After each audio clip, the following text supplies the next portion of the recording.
On this episode of Call the Doctor, we will talk about lung cancer and how to know when a cough can kill you. We have a panel of experts ready to inform you and answer your questions. That's our topic as we're set to go live with Call the Doctor right now. Call the Doctor. WVIA's award-winning healthcare program. Moderated by George Thomas.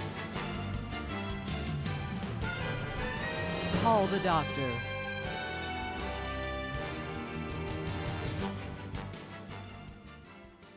Hello, and welcome to Call the Doctor.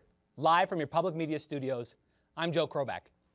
Lung cancer is a complicated disease affecting over 370,000 Americans each year. It is the #1 cause of cancer deaths in both men and women in the U.S. and worldwide. About 226,000 people in the U.S. were diagnosed with lung cancer last year. According to the National Cancer Institute, it is estimated that there will be 228,190 new cases and 159,480 deaths from lung cancer in the United States in 2013. Smoking cessation is the most important measure that can prevent the development of lung cancer. But how do you know when a cough can be the one that can kill you? And how do you know what steps to take after you've been diagnosed with lung cancer? There are options for your treatments. Treatments can be provided by an oncologist, and some have found benefits from refining one's lifestyle and following a more holistic approach with changes in diet and physical activity. On this episode of Call the Doctor, we're going to explore several treatment options that are available to you. We will discuss the options and help you learn more about each one. After you watch this program, please talk to your doctor or your doctors to find out the right lung cancer treatment or treatments for you. We will also talk about the National Lung Screening Trial.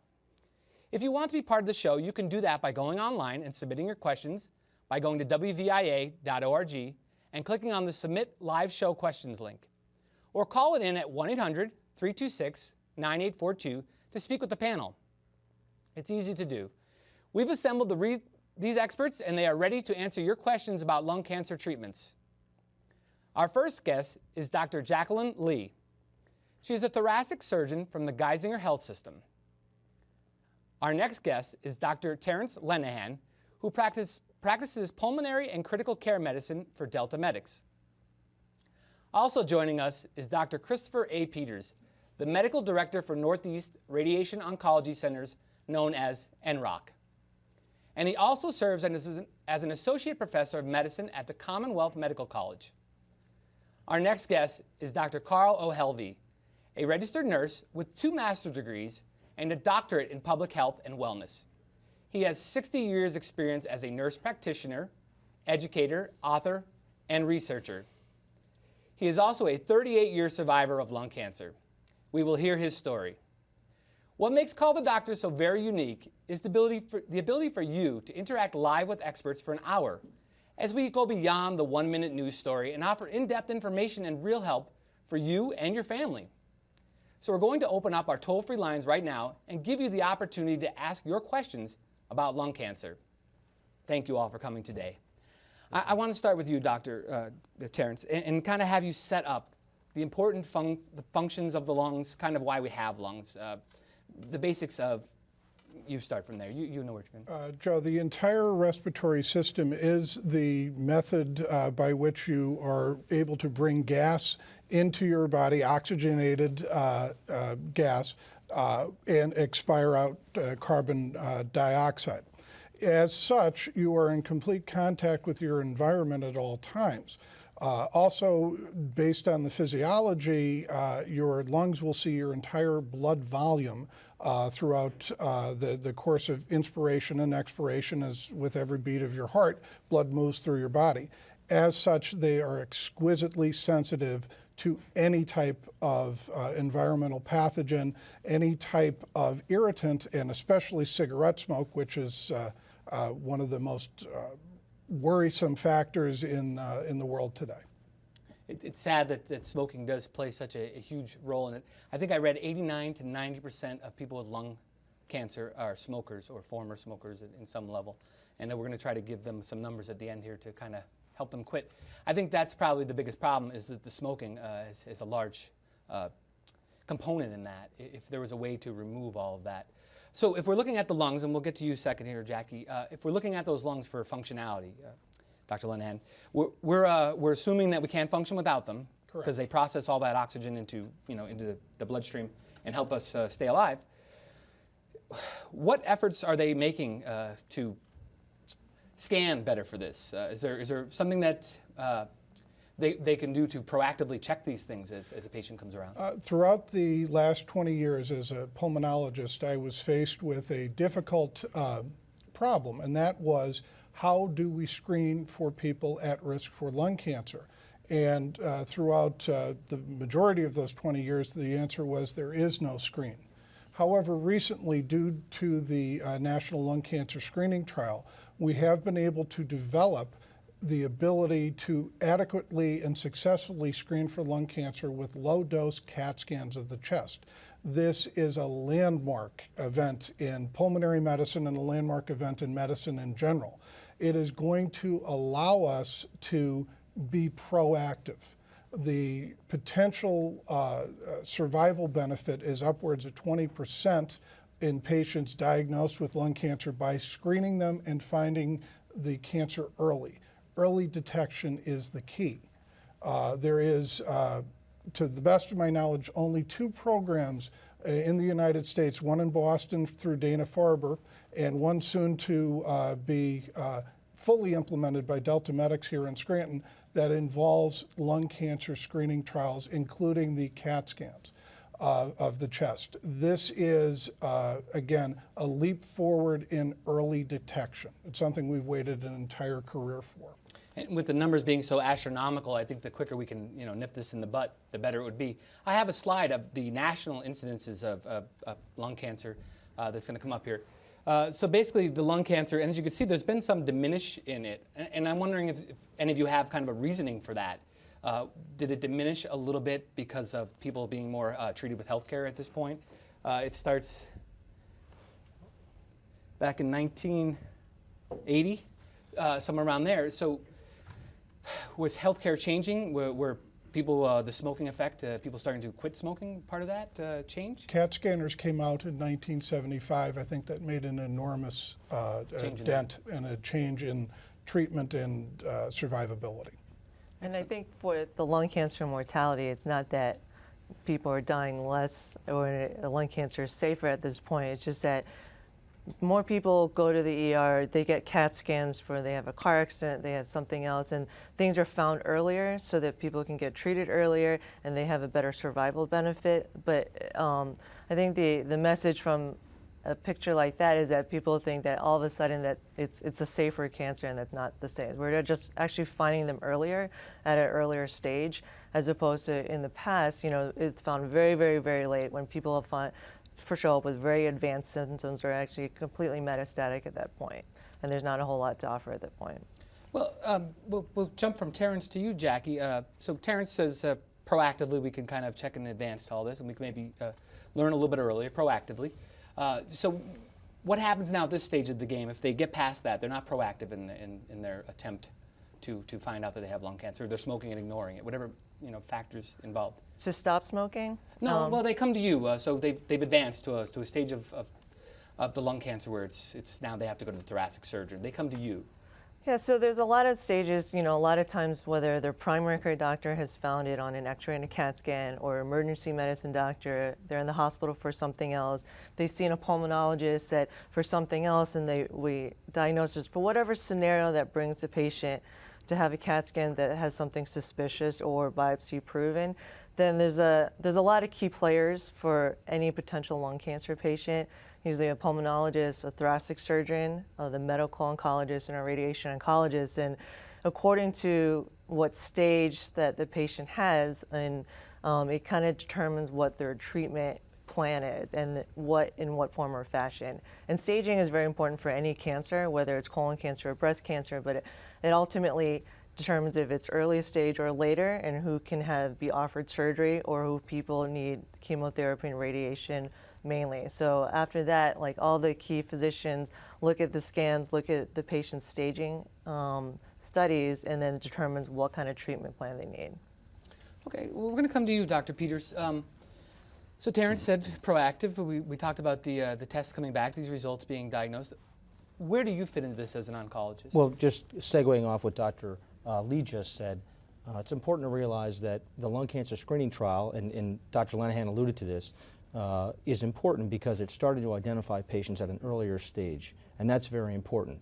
But it's important for our viewers to know that still 80% of the patients present with advanced stage disease, stage 3 and stage 4, which usually means the lymph nodes of the chest are involved or beyond that.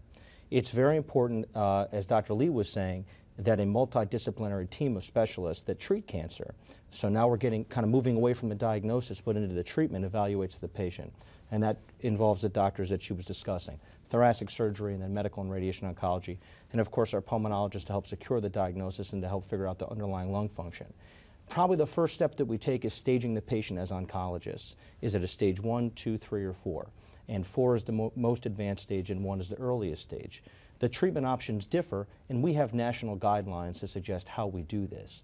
In patients that have early stage lung cancer, if they're fit enough to get an operation, it's preferred those patients should see a well-trained thoracic surgeon to assess for surgery.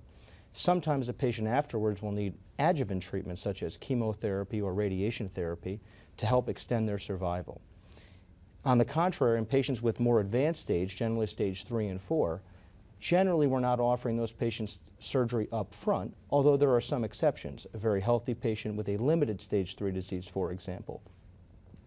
And so the oncologist plays a very important role in helping the patient decide what treatment is best for their particular disease, and also working with the other doctors and assessing what can they tolerate.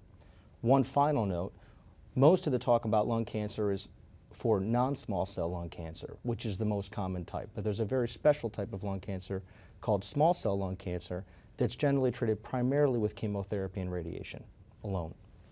All right, well, I think to use you guys, since you all seem to work together in this system, I think we're going to bring Dr. Helvey into this and kind of, we'll start with you. And we're going to talk about your book in a little bit. But what I want to do is kind of you, the patient. Can we use you a little bit as an analysis here and go from there? Okay. I have to ask the first question. I'd assume most of you would. Have you ever smoked in your life? Yes. I can't say do you regret that because that's not part of the show. But at this point, you've now come past that. And Right. I quit when I was diagnosed. But so now you're currently what we believe to be the world's oldest living, survivor right. of lung cancer. It's actually 39 years in July. I wasn't sure of the date. I went by the book and I guessed. Right. Okay, so tell me a little bit more how you found your diagnosis. Well, I suspect, but we didn't have staging 39 years ago, so I suspect I was stage 1 or 2 because most cancer patients don't have symptoms until they're stage 3 or 4. I had no symptoms, but I have strong faith in God, and I had a dream that told me to go for an X-ray. And I pay attention because I believe that this is one way that God speaks with us. So I went to my doctor, and after much quizzing about why I wanted it, I had an X-ray, and they found a spot that had not been there previously. So they asked me to come for a biopsy. And so I went and I had the biopsy, and they told me I had lung cancer, and they could offer me chemo and surgery. And I said, wait a minute, I don't make snap decisions. I go home, I pray about it, I ask for guidance, and I make a rational decision. This was very unusual for anyone 39 years ago, but especially a nurse, because nurses tend to follow along and do what the doctor says. But that was how I was diagnosed, was as a result of a dream. Well, that's interesting. I mean, again, with modern advancements, and we're going to talk more about that scan. But so take someone like this, Dr. Lenahan, and we take his rare anomaly of a case to still be with us today, and it's really nice to have you here today. Thank you.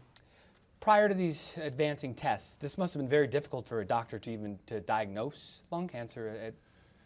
Generally, it was found at an advanced stage, as Dr. Peters had alluded, and Dr. Lee had mentioned, simply because the patient had become symptomatic in one way or another. Unfortunately, by the time they became symptomatic, it was often symptomatic from metastatic disease, so it had spread out of the chest Lung cancer likes to go to the brain. Lung cancer likes to go to your bones. Lung cancer likes to go to your adrenal glands. So to use the brain as an example, you may be marching along living your life and have a seizure out of nowhere. And in a cigarette smoker with a long pack year history, that would raise the specter of a metastatic lung cancer immediately. And so it's often, during that time frame, it was often being found when it was frankly too late to have a lot of options for treatment. Well, and smoking had a larger presence. We talk about the advent of the CT scanner changing that, but there's other things that have factored in there too. I mean, filtered cigarettes didn't come into existence till what, early 60s, somewhere in there. They finally realized that smoking was bad, and that progressed. Not to blame smoking, but we have to talk about it. It's 89 to 90% of the people with lung cancer. But those 10% we're going to talk about and how they get it as well. We're going to get into radon and maybe get a little discussion in with that. But still, smoking is the biggest thing. Preventative maintenance we talk about for early diagnosis, but quitting the smoking is the biggest thing that people have to realize. It is a very damaging thing.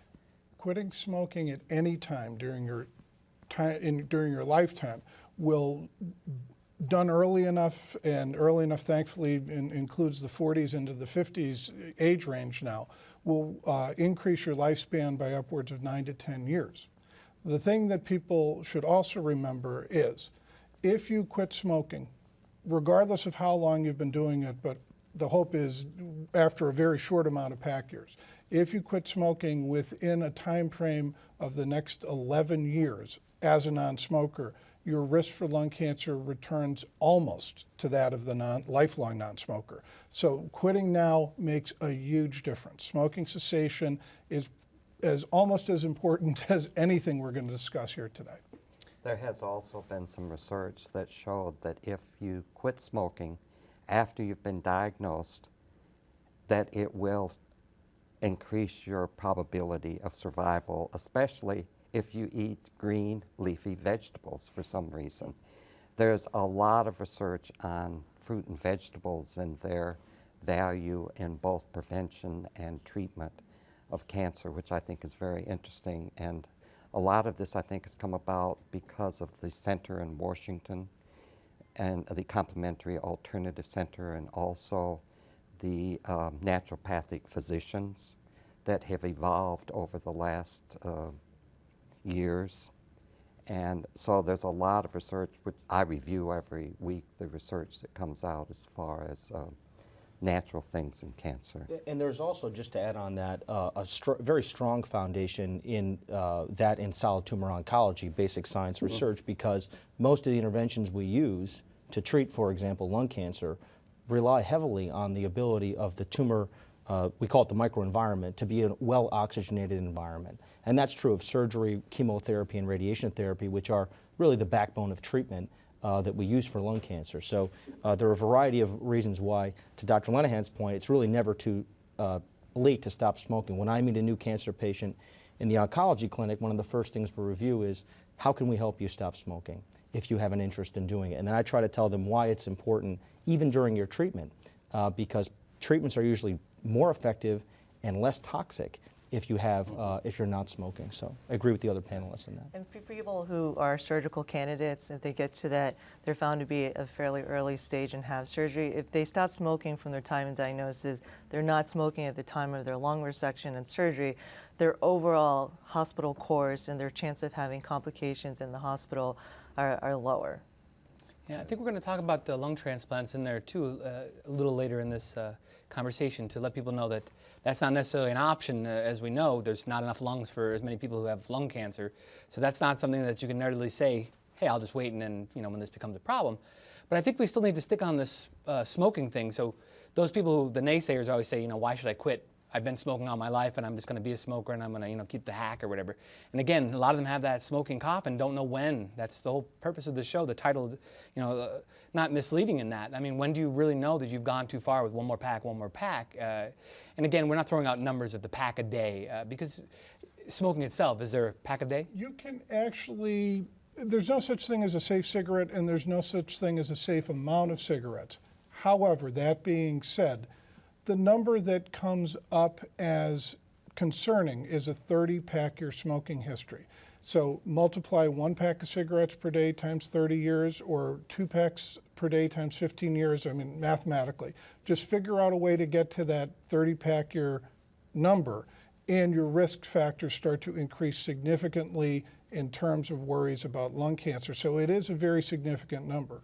However, and this is part of the National Lung Cancer Screening Trial, if you are as low as a 20-pack your smoking history, 20 pack a day for 20 years, but have secondary exposures, things like asbestos, cadmium, beryllium, cobalt.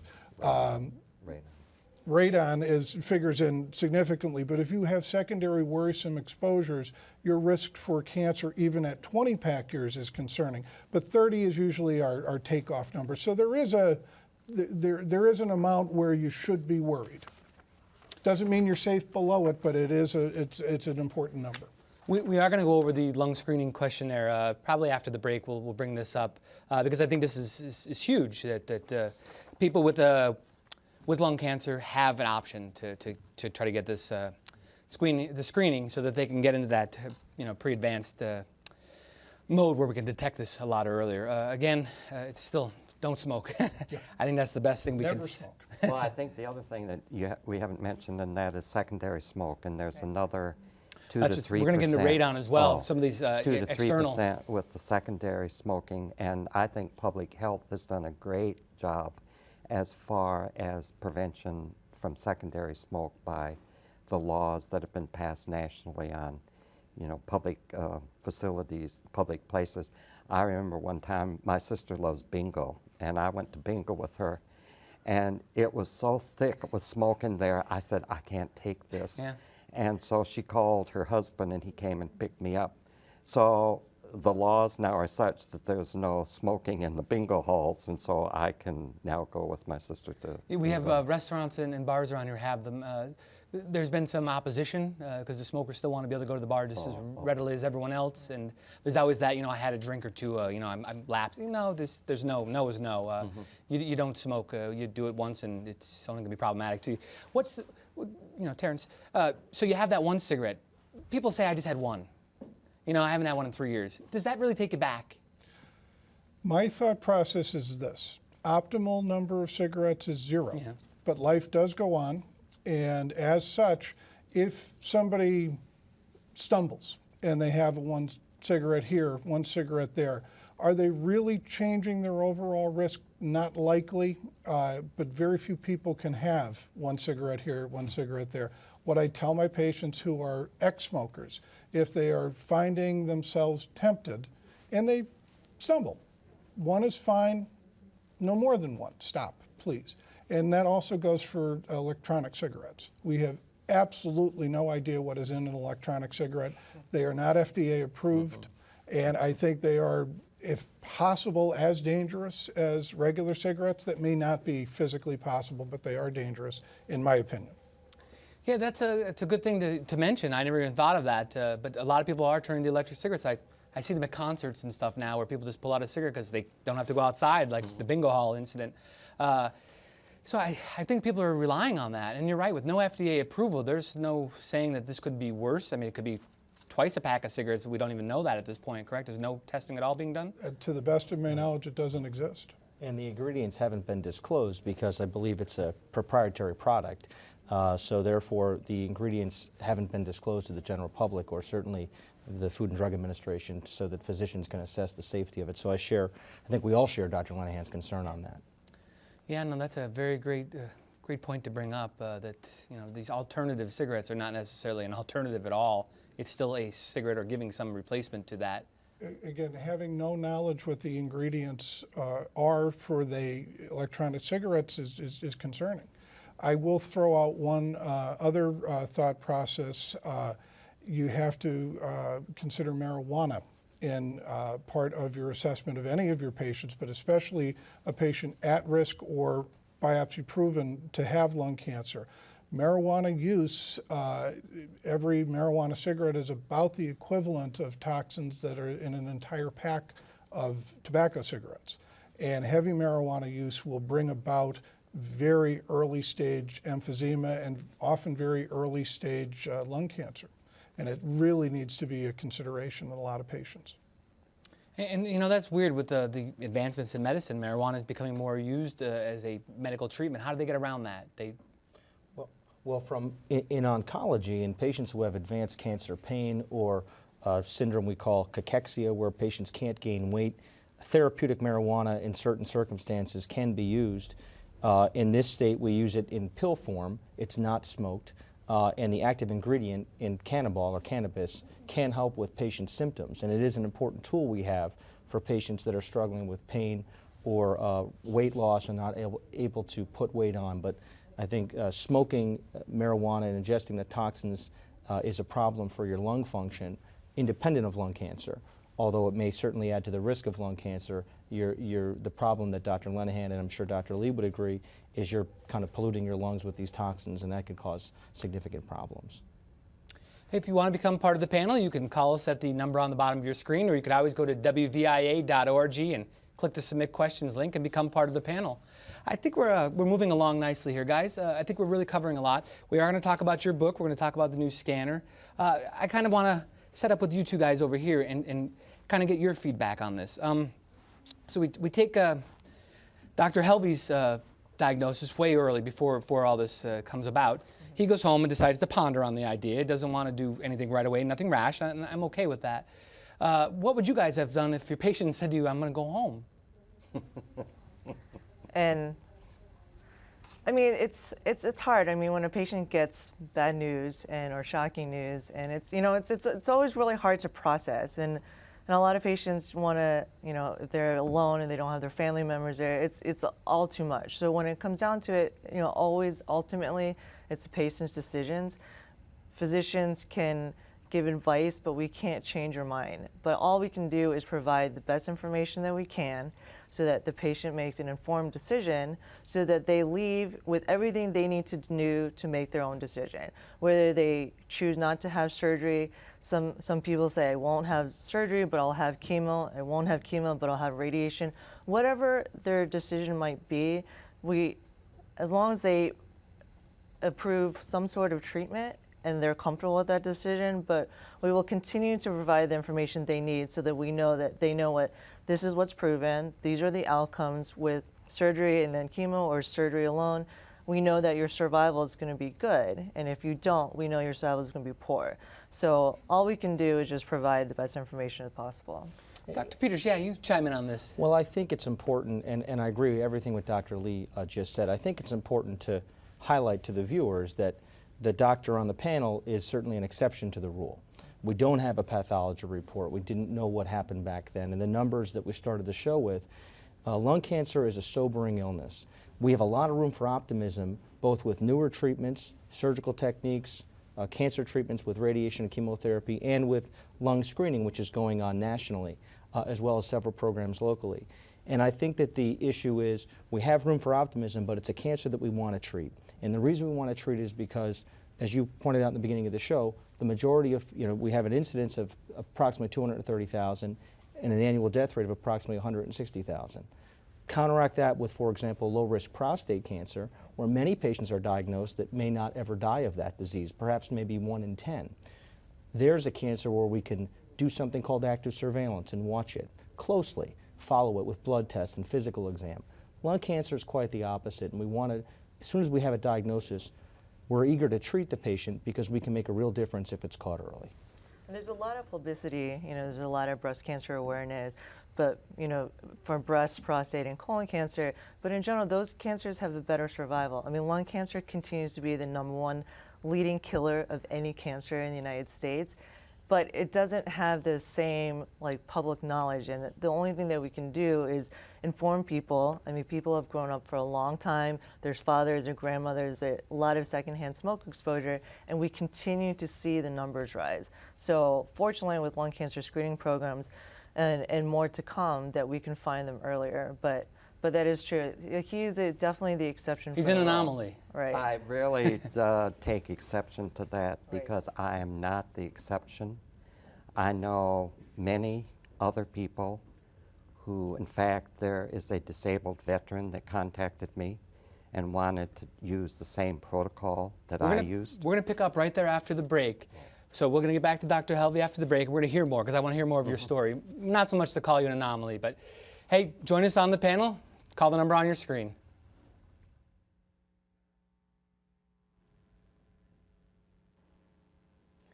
For more information about lung cancer, you can contact the National Cancer Institute at www.cancer.gov, or you can go to Geisinger Health System, geisinger.org. You can also go to Delta Medics at deltamedics.com. If you want to learn more about the questionnaire that we're going to talk about with Dr. Lenahan later, you can call for a lung screening questionnaire at 1-855-DELTA-DOCS. We're going to talk, you could also check it out at the Northeast Radiation Oncology at nrockdoctors.com. You're going to find out more about the Dr. Helvey book here in this next segment. You can beat lung cancer using alternative integrative intervention at beatlungcancer.net. And to me, the most important one, Quit Smoking Helpline. I honestly urge everyone that's listening or viewing today to go to 1-800-QUIT-NOW, and please, that or go to the online www.smokefree.gov and make a change in your life. I think that's the best way of looking at that, guys, right? Is make a change in your life and quit smoking today. We're going to get to you now, Dr. Helvey. I have your book here, and I breezed through it. You could beat lung cancer using alternative and integrative interventions.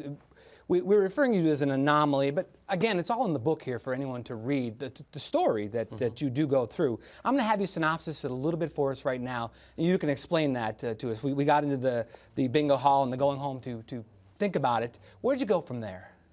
Well, I decided, my friend, who was also my physician's sister, but he didn't know we knew each other, and we were in a Search for God group together, where we were trying to become better human beings and interacting better with our fellow man. And so she said she would work with me and watch her dreams and pray, etc. And she also suggested a psychic reading, and I thought, well, I've never had one, but I don't have anything to lose. So I had a psychic reading, and everything came back that I should treat it naturally.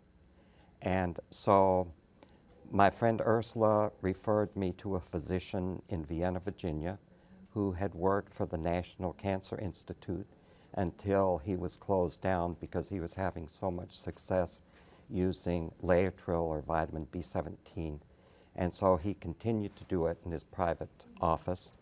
I took Laetrile, I took pancreatic enzymes. The theory of Laetrile is that there is a nutritional deficiency in the body and that Laetrile helps with this. There is cyanide in the Laetrile, and the traditional literature says that it will kill you or send you to the emergency. Fortunately, I didn't know that, and so I had no side effects to it.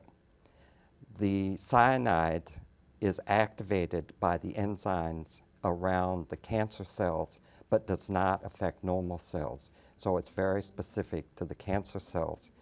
They have also found that many cancer patients are deficient in pancreatic enzymes.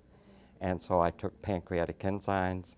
I took therapeutic doses of vitamin A, and by therapeutic, I mean I started with 300,000 international units.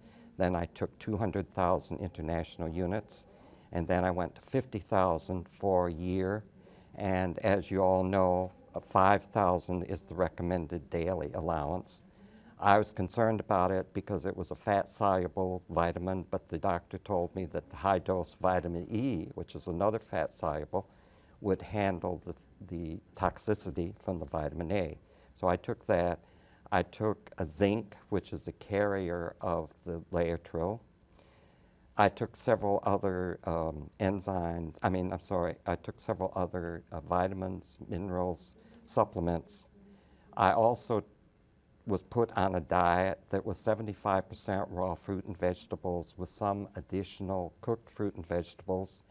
No, I could have nuts and grains, but no dairy, no chicken, no meat, no protein, no simple carbohydrates.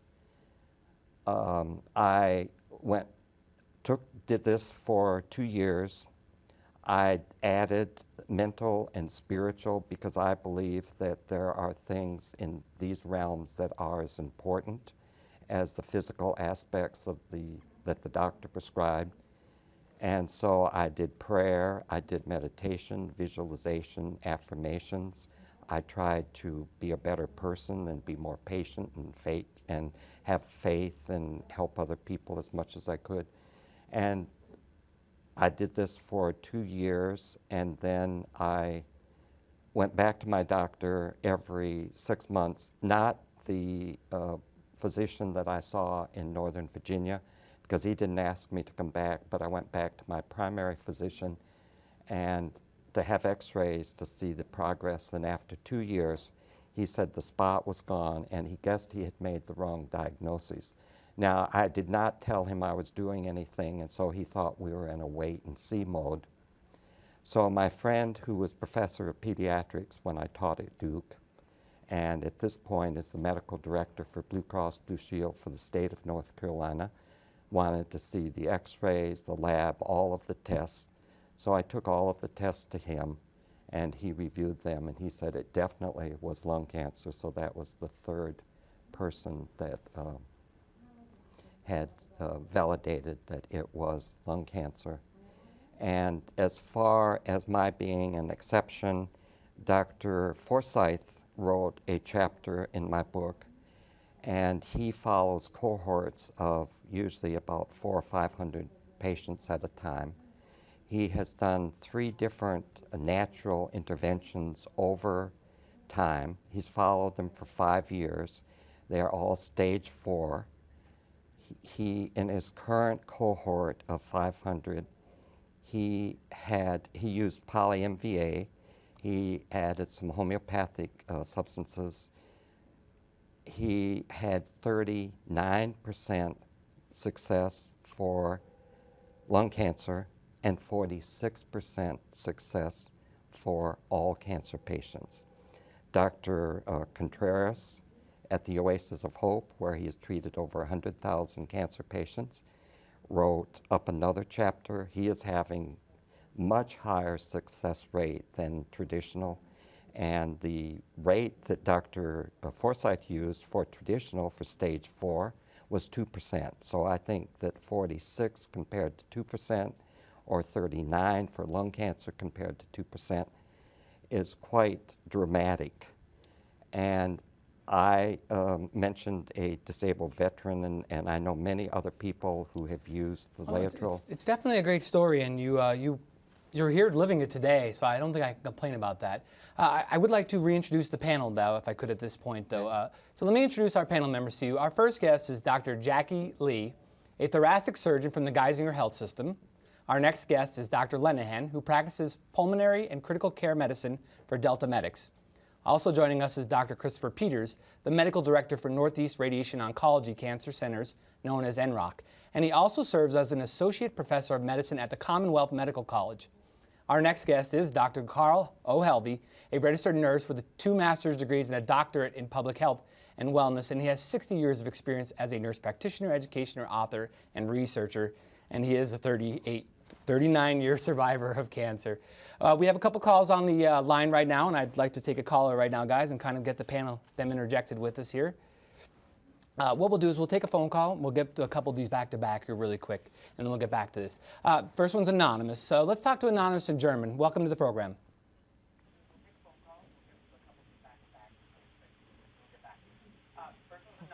Go ahead. You there, anonymous? Yes, I am. Okay, go ahead with your question. You're on the program.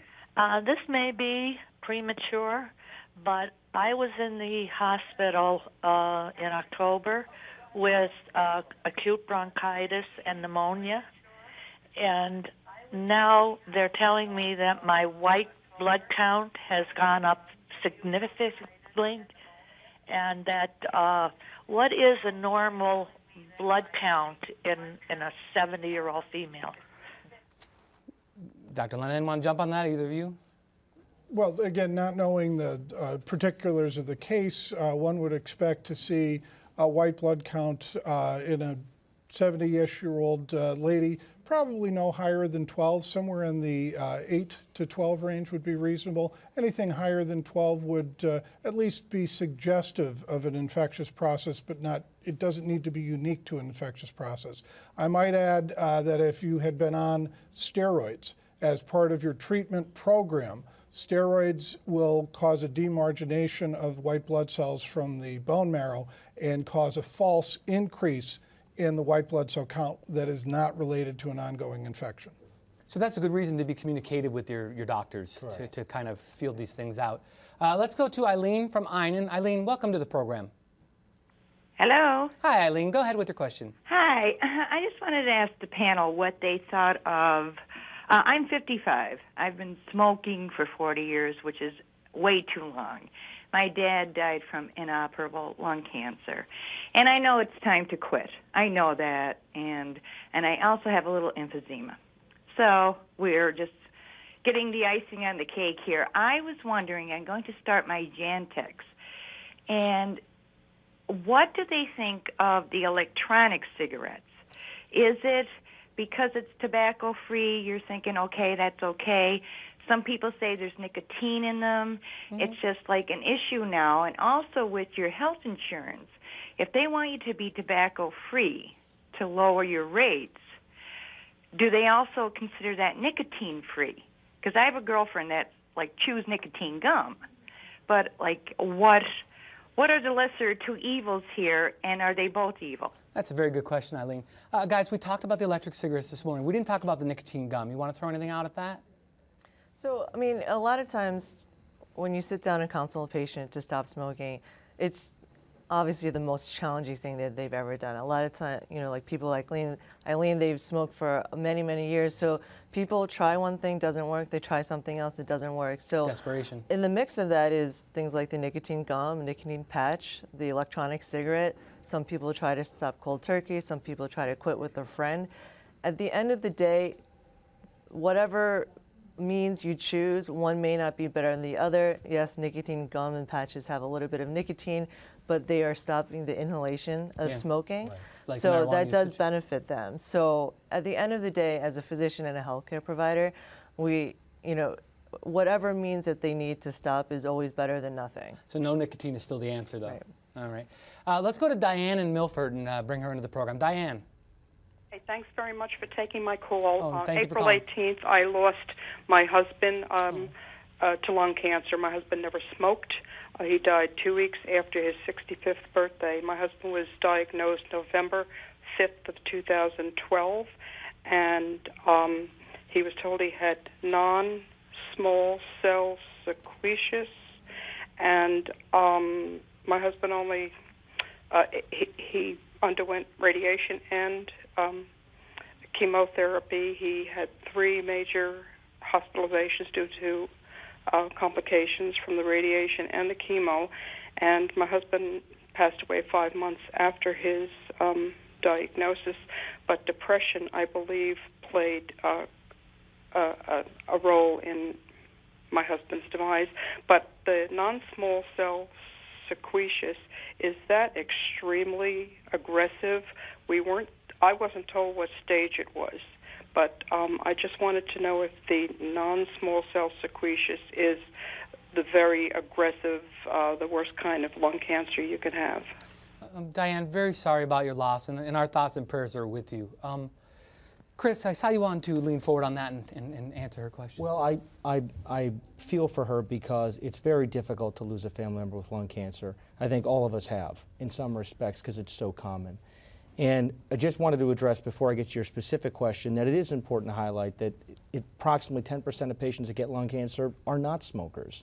And it's important that the scientific community tries to identify, and we're getting there with certain genetic mutations, perhaps certain types of ethnicity may be at higher risk. And so we treat those patients very similarly. However, there are some new targeted agents that may be of use that may not have been available for your husband even 2 years ago. Getting to your question, the non-small cell lung cancer is the most common type of lung cancer.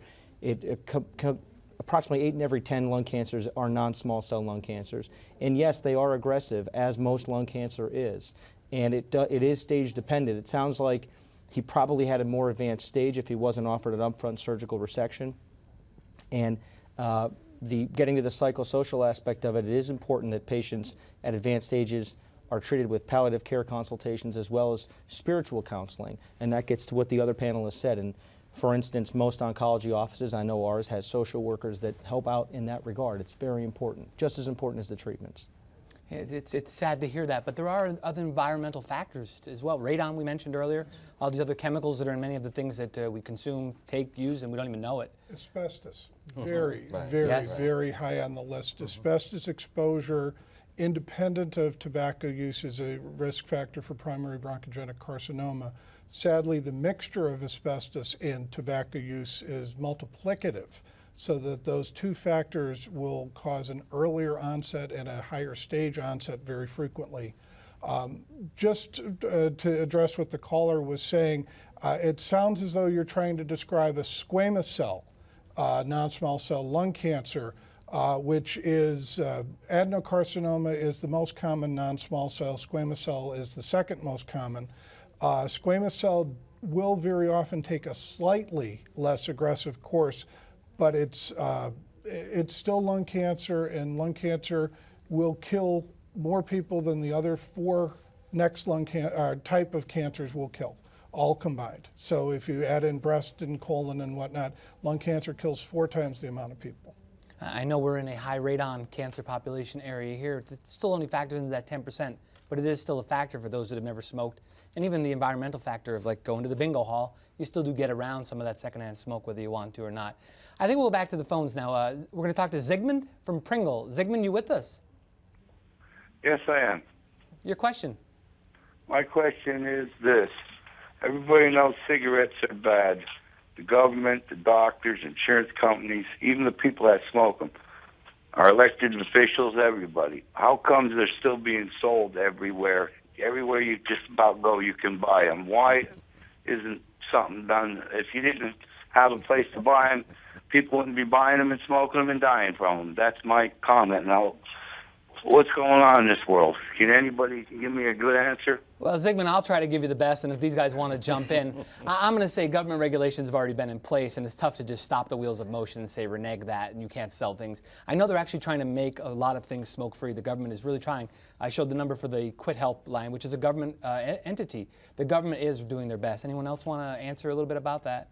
I believe they tried that with alcohol in 1919 with very, very little success. Yeah. And I think the most important word that you used, Zygmunt, was sold. And when money is involved, Changes a everything. lot of good sense goes out the window too. And money changes everything. Let's go back to the phone. We have Bonnie from Clark's Green joining us. Bonnie, your question? Yes, my comment is with Dr. Terry Lanahan. He saved my life. He told me, quit smoking or you will have a problem. I did not listen to him the first time. The second and third time I listened to him, and he did save my life. He's an excellent doctor, and I admire him, and he did save my life. Well, Bonnie, thank you very much for the kind words. I'm going to say who would like to Nothing I can say. Those are Very beautiful kind, words. very But kind. while we're on this, let's stay with you. Let's talk a little bit about the scanner. Do you want to bring that up now? Yes. The use of the low-dose scanning CAT scan that we're rolling out with Delta Medics is in an effort to find the people who are at the highest risk. Our initial grouping is patients aged 55 to 74 who have a 30-pack year smoking history and have quit smoking less than 15 years prior to their initial examination with us. The secondary group would be patients age 50 and older with a 20-pack year smoking history, secondhand smoke exposure, and at least one extenuating factor, such as an asbestos exposure or diesel fume exposure. Our hope is that by getting these people into the screening program, we can find people at the earliest stages of their lung cancer and then be able to put them in the hands of Dr. Kim and Dr. Peters in an effort to reroute history. The natural history of a lung cancer is find it late and suffer the consequences. We want to find it early and at least slow down the progress, and if at all humanly possible, cure it. You sent us in a scan of that item. We'll bring that scan up on screen, and you can kind of show us how this is, one of the images you had seen. And as you can see here, it is up on your screen over here. That bottom left corner there, that's that that little nodule in the front. That's a tumor. That is a right lower lobe stage 1A non-small cell lung cancer. The reason why I brought that scan was very simply that was good luck visited upon that particular patient. The patient had come for something else and had an abnormality on their chest x-ray, which led to the CAT scan, which led to a surgical resection of that primary bronchogenic carcinoma. And at stage 1A, you can legitimately consider that a cure. They do not require adjuvant chemotherapy or radiation therapy. So finding it early was not only life-saving, but our hope is that it was curative. Well, and we are actually all a team. Even Dr. Helvey with his idea of living a better, cleaner life. We all know that these foods that we process nowadays have so many things in it we don't need. These preservatives and other factors that they're putting in our. So yeah, a healthy lifestyle in conjunction with the early detection, along with the good treatments, I think that that's definitely the way to go with this. And I think most importantly too is just the continuation of surveillance. So the patient with stage 1A lung cancer, that's great. They had resection and they have a very good long-term survival, but those patients are still for life. They're followed by typically their thoracic surgeon and or their pulmonologist or their medical oncologist and radiation oncologist, whoever was part of their cancer care. With serial CAT scans, they continue to follow them like every 6 months or every 1 year, but for life, to make sure that nothing shows up on the other side, they don't have a new spot later. So all that is very important. So just because you're diagnosed and treated doesn't mean that you never have to see your doctor again. That's a good question. Dr. Helvey, do you go back every now and again? These new modern medicines are around. No. No? And I've never had a relapse in 37 years since. Again, you're doing it. I mean, it's all here in your book. But I someone wanted wants to read this. mention, when you mentioned diet, that there's something very different now than when I had lung cancer 39 years ago. I didn't have to worry about the food supply, but now we've got growth hormones, we've got genetically modified organisms, we've got pesticides, we've got all kinds of stuff in our food supply. And so I advocate that anyone that wants to prevent cancer or has cancer needs to either try to eat primarily organic or locally grown foods where they know the farming practices. I would like to get these slides up before the end of the program for more information. You could always go to Geisinger Health System at geisinger.org. You could go to Delta Medics at deltamedics.com. And again, if you want to get that lung screening questionnaire that Dr. Lenahan had mentioned, you could call in and get a copy, get it sent to you and fill that out, 1-855-DELTA-DOCS. Northeast Radiation Oncology can answer your questions and set up some treatment for you. That's nrockdoctors.com. Dr. Helvey's book, if you want to find out more about that and maybe get a read, it's You Can Beat Lung Cancer Using Alternative Integrative Intervention. That's beatlungcancer.net.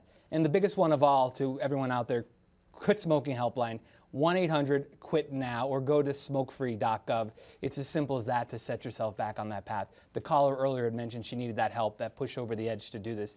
And New Year's resolutions, whatever it is, saving your own life and quitting smoking, I think is the best thing we could say about any of this. Anybody want to throw anything out here before the show ends? Just one last thing I would say is, carrying on the last comments, establishing a good rapport with your physician, probably your primary care doctor, is probably the most important thing you can do. And it's never too late to stop smoking, and I think we've said it. I think stop smoking is the way to leave it right now, guys.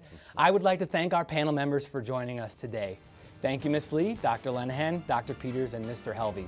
I'm Joe Kroback. Thank you for watching, and make sure to join us next week for another informative Call the Doctor.